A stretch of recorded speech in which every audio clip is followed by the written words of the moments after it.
జైల్లో ఉన్న పట్నం నరేందర్ రెడ్డి అక్కడి నుంచి ఒక లేఖ రాశారు. పోలీసులు తన పేరుతో అబద్ధపు కన్ఫెషన్ రిపోర్ట్ ఇచ్చారు అంటున్నారు పట్నం. తాను చెప్పినట్టుగా కేటీఆర్ పేరు ప్రస్తావించడాన్ని తప్పుపడుతున్నారు ఆయన. కేటీఆర్ గురించి గానీ కేసు గురించి గానీ తాను అసలు ఎలాంటి స్టేట్మెంట్ ఇవ్వలేదు అంటున్నారు పట్నం. అసలు రిమాండ్ రిపోర్ట్ లో ఏముందో కూడా తనకు తెలియదు అన్నారు పట్నం నరేందర్ రెడ్డి. పట్నం నరేందర్ ని కోర్టులో ప్రవేశపెట్టిన సందర్భంలో పోలీసులు రిమాండ్ రిపోర్ట్ ని ప్రొడ్యూస్ చేశారు. అదే కాపీని మీడియాకు కూడా విడుదల చేశారు. అయితే ప్రభుత్వాన్ని అస్థిరపరిచేందుకు కేటీఆర్ సూచనలతో పట్నం రగచర్ల ఘటనలో ఇన్వాల్వ్ అయ్యారని నిన్న రిమాండ్ రిపోర్ట్ లో ఉంది. అయితే పట్నం నరేందర్ కన్ఫెషన్ ఇచ్చారు అన్నది ఆ రిపోర్ట్ సారాంశం. కానీ అసలు ఆ తరహా స్టేట్మెంటే తాను ఇవ్వలేదు అంటూ లేఖ రాశారు నరేందర్ రెడ్డి. కేసు గురించి కానీ కేటీఆర్ గురించి కానీ తాను ఇక్కడ ప్రస్తావించనే లేదు అన్నారు. తన పేరుతో బయటకు వచ్చిన రిమాండ్ రిపోర్ట్ ముమ్మాటికి తప్పు అంటూ ఆ లేఖలో వివరించి చెప్పారు పట్నం నరేందర్ రెడ్డి. మరింత ఇన్ఫో యాడ్ చేయడానికి మా ప్రతినిధి రాకేష్ సిద్ధంగా ఉన్నారు లైవ్ లో. రాకేష్, సో పట్నం నరేందర్ రెడ్డి రాశారు ఒక లేఖలో ప్రధానంగా చెప్తోంది కేటీఆర్ పేరు గురించి తాను అసలు చెప్పలేదు అని చెప్పి, అసలు ఆ రిమాండ్ రిపోర్ట్ గురించి కూడా తనకు తెలియదు అని చెప్తూ ఉన్నారు. ఆయన ఇంకా ఏమేం కన్ఫెషన్ లో చెప్పారు అంటూ పోలీసులు చెప్తున్నారు. రిమాండ్ రిపోర్ట్ లో ఉన్న ముఖ్యమైన అంశాలు ఏంటి? చాలా విషయాలు ఆయన సెల్ఫ్ అఫిడవిట్లో పేర్కొన్నారు. అడ్వకేట్ల సమక్షంలో రాసినటువంటి ఈ అఫిడవిట్ జైలర్ సిగ్నేచర్తో కొడంగల్ కోర్టు హనబుల్ మేజిస్ట్రేట్కి అందింది. దాంట్లో ఉన్నటువంటి విషయాలు బ్రీఫ్గా చెప్పాలంటే, ఆ రోజు అరెస్ట్ చేసిన రోజు ఉదయం నేను ఇంటి దగ్గర నుంచి నడుచుకుంటూ వెళ్తున్నారు, కేబీఆర్ పార్క్లో రోజువారీ వాకింగ్ కోసం వెళ్తున్నాను. 9:30కి మఫ్టీలో వచ్చినటువంటి కొంతమంది వ్యక్తులు పోలీసులమని చెప్పి నన్ను ఫోర్స్ఫుల్లీ ఒక ఇన్నోవా వెహికల్లో ఎక్కించుకొని వెళ్ళిపోయారు. ఆ తర్వాత నన్ను ఎలాంటి సమాచారం అడగలేదు, నేను వాళ్ళకి ఎలాంటి సమాచారం ఇవ్వలేదు.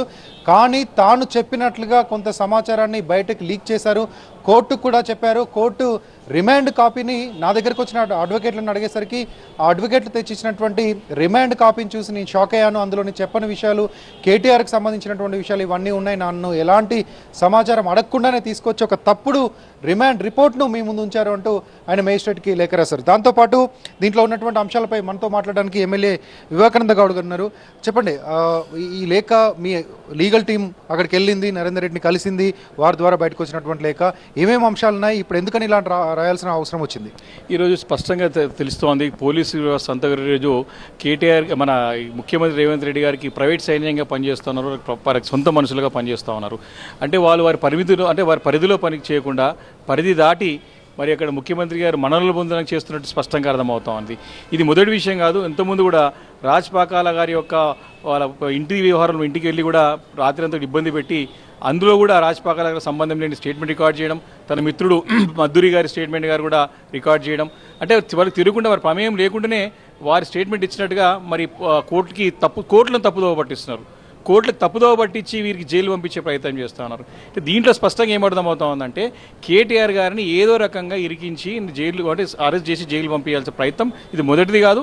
మొట్టమొదటిసారి ఫోన్ ట్యాపింగ్ విషయంలో జరిగింది, రెండోది మన కొండ సురేఖ గారి విషయంలో జరిగింది, మూడోది ఈ ఫార్ములా రేసింగ్ జరిగింది, నాలుగోది రాజ్పాకాల గారి యొక్క ప్రైవేట్ ఫంక్షన్ విషయంలో జరిగింది, ఇప్పుడు ఐదోది ఇది కూడా లగచర్లలో జరిగిన విషయం ఏంది, అసలు సంబంధమే లేదు ఈ విషయం. ఒక రైతులు తిరగబడ్డారు, రైతులు రివోల్ట్ చేసినారు. ఎందుకు రివోల్ట్ చేసినారంటే ముఖ్యమంత్రి గారు సొంత నియోజకవర్గంలో కొడంగల్లో పట్టించుకునే పరిస్థితి ఉంది కాబట్టి చాలా స్పష్టంగా ఈ రిపోర్టు ఈరోజు నరేందర్ రెడ్డి గారు ఒక జైలర్ సమక్షంలో రాయాల్సిన పరిస్థితి ఎందుకు వచ్చిందంటే పోలీసులు తమ పరిధిలో పనిచేయట్లేదు కాబట్టి.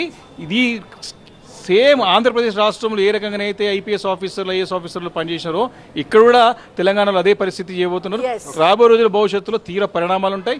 ఏ అధికారైనా సరే పరిధి దాటి పనిచేస్తే మాత్రం తప్పకుండా దుష్పరిణామాలు రాబోయే రోజుల్లో వారికి తీవ్రంగా వారి పరిణామాలు ఎదుర్కో తప్పదు. వారి పనిష్మెంట్ కూడా అవుతుంది. ఇది ఆ లేఖ మేజిస్ట్రేట్కి రాసినటువంటి అఫిడవిట్. దీంట్లో మనం చూస్తున్నాము అడ్వకేట్లో బీఆర్ఎస్కు సంబంధించినటువంటి లీగల్ టీం జైలుకి వెళ్ళి నరేందర్ రెడ్డిని ములాఖత్లో కలిసింది. అప్పుడు ఆయన రిమాండ్ రిపోర్ట్, నా మీద ఉన్నటువంటి రిమాండ్ రిపోర్ట్ ఏంటి అని అడిగినప్పుడు దాంట్లో చూసినటువంటి విషయాలు, అసలు ఈ విషయాలు ఏవి నేను చెప్పలేదు, కేటీఆర్ పేరును కూడా నేను చెప్పలేదు, వాటన్నిటిని నేను అక్కడ ఎటువంటి పేర్లు చెప్పకుండానే దాంట్లో చూపించారు అంటూ మేజిస్ట్రేట్కి రాసినటువంటి లేఖను మనం చూస్తున్నాం. దీని తర్వాత మేజిస్ట్రేట్ ఎట్లా రియాక్ట్ అవుతారు, లేకపోతే ఈ కేసు ఎటువంటి అనేది చూడాల్సింది.